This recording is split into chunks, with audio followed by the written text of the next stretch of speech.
Welcome to the Startup Grind. People that are relevant to your project.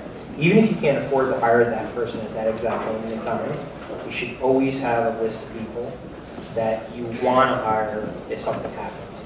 Meaning you raise some more money, you land a customer that you didn't expect to land, you've generated some extra revenue you didn't expect to generate, something happens, something positive happens, and you've got to step on the brakes.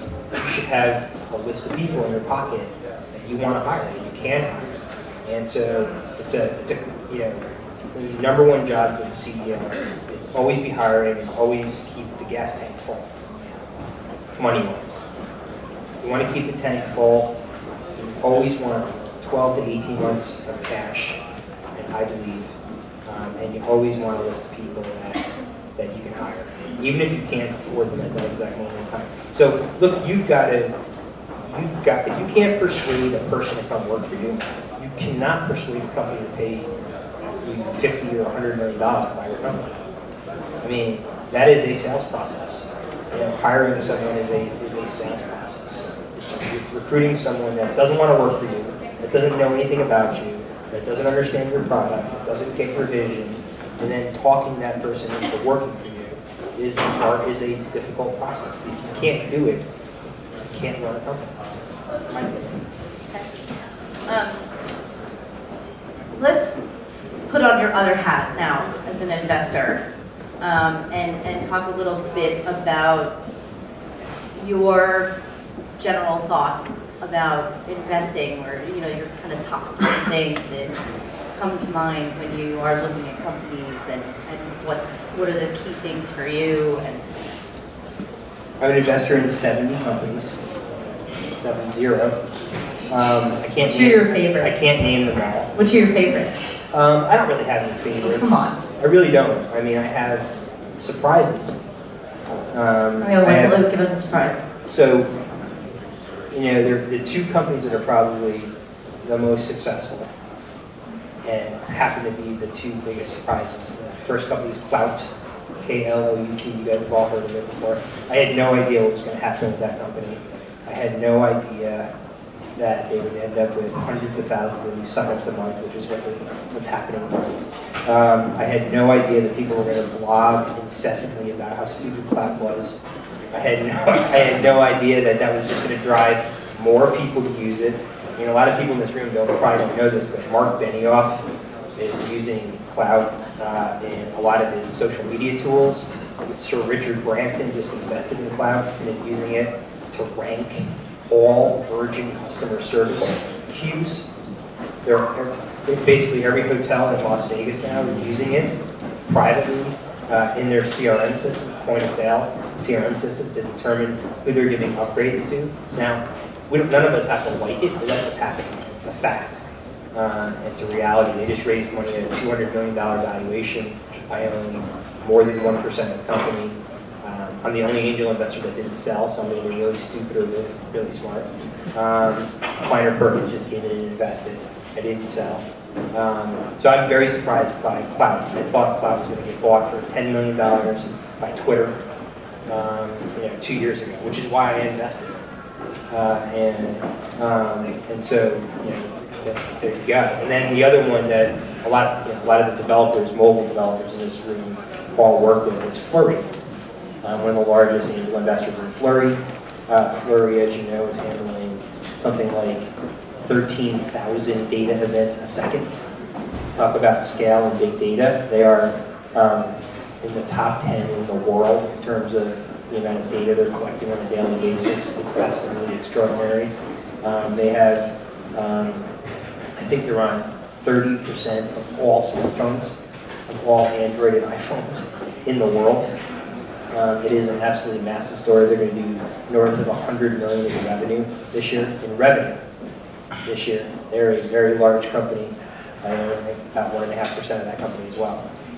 So when someone comes in to see you for the first time, what are the things that strike you in terms of the things that are the hot? And obviously there are the standard things that everyone looks for, but are there any particular things for you that are special about people or ideas I'm big on work ethic, and people that are going to sit in their office at the whiteboard all day are not going to run around town backslapping and going from beer event to beer event. I just don't believe in that. I don't believe that you can have balance. Or at a networking event, I know. I'm sorry. I do not believe in balance. I'm sorry. I just don't. I just don't think it's possible to have a balanced life and be very successful in this industry at the same time. So when I was running Quigo, I stopped drinking. I put off having kids. I stopped playing golf. I stopped seeing my best friends. I made enormous sacrifices. I was in the office at 9 in the morning every day. I left the office at about 9 at night every day. I worked every Saturday afternoon. I would duck out once in a while and go for a run, that sort of thing. So I'm not saying I was a robot. I wasn't a robot, but I worked excessively, and I felt like I had to do that. I had no choice. And so I look for people that are willing to work their butts off. If you can find balance and build a multi-hundred million or billion-dollar company, you are an extraordinary person. I don't think many people can do that. And so I look for people that are just willing to kill themselves. Reese Pacheco is a guy. Some of you probably know in this room. I didn't think his company was amazing. I didn't think his idea was amazing. But I invested in him because he slept at his office. He slept in cars. He was sleeping on people's couches. He was sleeping in his office night after night after night, and then going to the gym and shower. And he's an excellent cross player. I'm an excellent cross player. So I knew the guy was a hard worker, and I knew he was gonna figure out how to scrape together and come up with something that was at least mildly successful. I wanted to help him do that because he had the right attitude and the right work ethic. I don't always do that. I mean, I can't afford to do that all the time, but I did it in that particular case. But look, I mean, someone has to have a good idea. The idea is going to change. Does that person have the guts and the courage to tough it out? I tell anyone I invest in, it's going to be expect a 5-year slog.